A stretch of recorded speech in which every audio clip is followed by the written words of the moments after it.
Hello বন্ধুরা, তোমরা সবাই কেমন আছো? আশা করি সবাই ভালো আছো। আমি হচ্ছি মিস্টার আলু। আজ আমি তোমাদের একটা গল্প বলে শোনাবো। চলো তাহলে গল্পটা শুরু করি। একসময় এক গাছের ডালে বাস করত একটা কাক।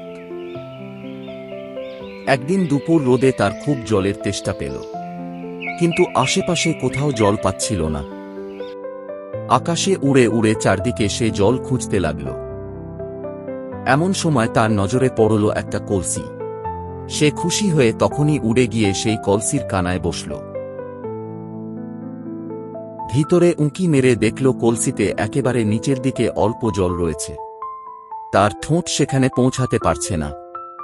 সে ভেবে পেল না কলসির নিচে থাকা জল সে কি করে পান করবে।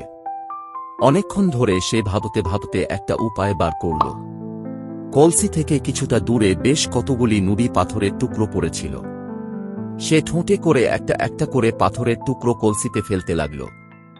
কাক পরিশ্রম করে যেতে লাগল। একটার পর একটা পাথর ফেলল। অনেকগুলি পাথরের টুকরো ফেলার পর সে দেখল জল একটু একটু করে উপরের দিকে উঠছে। এইভাবে সে অনেকগুলো নুড়ি পাথরের টুকরো কলসিতে ফেলতে লাগল।